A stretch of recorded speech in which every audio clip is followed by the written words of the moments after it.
ईद से पहले इजराइल ने दिया एक और जख्म। आखिर क्या है इजराइल की मंशा, बताएंगे इस पूरे वीडियो में। अंत तक बने रहिएगा हमारे साथ। नमस्कार, मैं हूं आशीष त्रिपाठी आपके साथ और न्यूज़ 18 के सोशल मीडिया प्लेटफॉर्म पर आप सभी का स्वागत है। इजराइल ने एक बार फिर गाजा पर बमबारी शुरू कर दी और इस बार बमबारी से लग रहा है कि इजराइल फलस्तीन पर कोई भी रहम खाने के मूड में नहीं है। इजराइल ने हमास के साथ साथ हिजबुल्लाह के साथ हुआ सीज फायर तोड़ते हुए शनिवार शाम को दक्षिणी और पूर्वी लेबनान में अलग अलग जगहों को अपने हवाई हमलों से निशाना बनाया।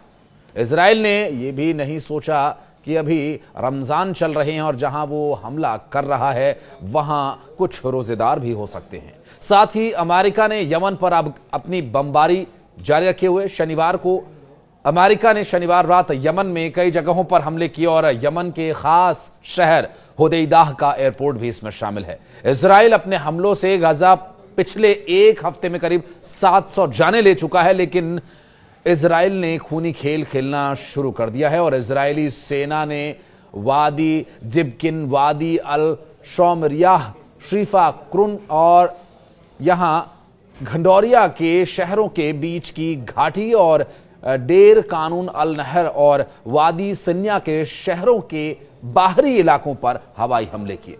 इजराइल ने गाजा के साथ साथ एक और देश को निशाना बनाया और वहां भी इजराइल के हमलों से मलबे का ढेर लग गया। अमेरिका ने भी एक मुस्लिम देश को तबाह करने की ठान ली। इजरायली सेना ने गाजा पट्टी के दक्षिणी हिस्से खान यूनिस में नासिर मेडिकल कॉम्प्लेक्स पर हवाई हमले किए। इजराइल के इस हमले में हमास के पोलित ब्यूरो के सदस्य इस्माइल बरहूम और कम से कम 4 और अन्य फलस्तीनियों की मौत हो गई। यह जानकारी फलस्तीनी चिकित्सा सूत्रों के प्रत्यक्षदर्शियों ने दी है। स्थानीय सूत्रों ने प्रत्यक्षदर्शियों ने बताया कि मीडिया को बताया कि एक इजरायली ड्रोन ने कॉम्प्लेक्स के इमरजेंसी बिल्डिंग की दूसरी मंजिल को निशाना बनाकर हमला किया। इस मंजिल पर सर्जरी डिपार्टमेंट मौजूद है और इजराइल ने इमरजेंसी बिल्डिंग की दूसरी मंजिल पर मिसाइल से हमला किया, जिसकी वजह से यहां भीषण आग लग गई और चिकित्सा कर्मचारियों ने हमास पोलित ब्यूरो के सदस्य इस्माइल बरहूम समेत 5 लोगों को मारे जाने की पुष्टि की है और इसके शवों को बरामद कर लिया गया है। चिकित्सा कर्मचारियों के मुताबिक मौके से कई घायलों को बाहर निकाला गया और घायलों में कुछ की हालत बहुत ज्यादा गंभीर है। गाजा स्वास्थ्य विभाग के अधिकारियों के मुताबिक इजरायली सेना ने नासिर मेडिकल कॉम्प्लेक्स के सर्जरी भवन पर मिसाइल से हमला किया और यहां पर दूसरे मरीजों के साथ घायल मरीजों का इलाज चल रहा था। हमले की वजह से मौके पर भीषण आग लगने की जानकारी मिली और इस अग्निकांड में और भी नुकसान हुआ। हमास ने भी इस्माइल बरहूम की मौत की पुष्टि की है और हमास के मुताबिक इस्माइल बरहूम हमले के वक्त अस्पताल के एक वार्ड में इलाज करा रहे थे।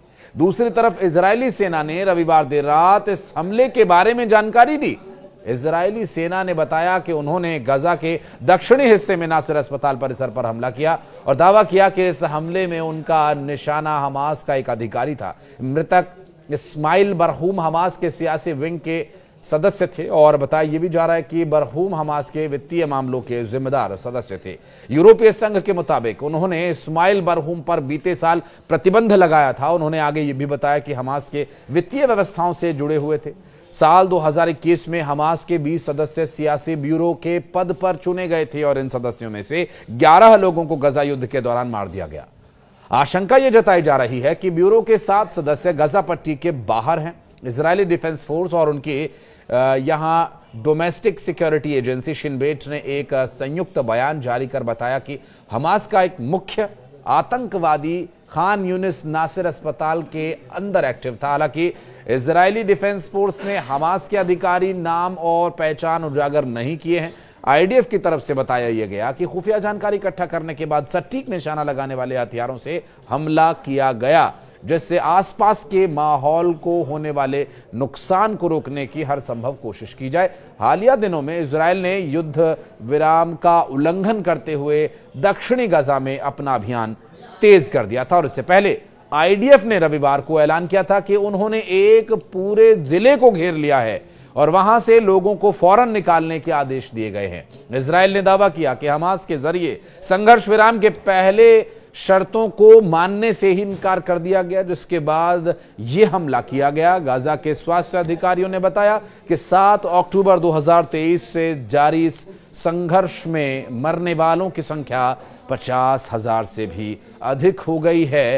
हालांकि जब इस तरह के सवाल किए जाते हैं बेंजामिन नेतन्याहू से कि अभी रमज़ान चल रहा है, माह रमज़ान में इस तरह की कार्यवाही, तो उनकी तरफ से जो जवाब अब तक सामने आए हैं, हालांकि इस पर्टिकुलर हमले के बाद अभी तक कोई ऑफिशियल उनकी प्रतिक्रिया नहीं आई है, लेकिन जो अब तक उनके बयानों को हमने देखा या स्टडी किया, उनका बार बार यही कहना है कि आतंकवादियों का कोई धर्म नहीं होता, और अगर वहां के लोग इन आतंकवादियों को पनाह दे रहे हैं तो उन्हें भी धर्म की दुहाई देने की जरूरत नहीं, रमजान या ईद की दुहाई देने का हक नहीं। बहरहाल इस तरह की बातें, अब ये आपके विवेक पर मैं छोड़ता हूं, आप निर्णय कीजिए कि यहां इजराइल सही है या फिर जो लोग वहां पर अपने तथाकथित आज़ादी और अपना वर्चस्व बढ़ाने के लिए हमले कर रहे हैं और आतंक फैला रहे हैं, वो लोग सही हैं। बहरहाल शांति हर किसी को पसंद है, लेकिन शांति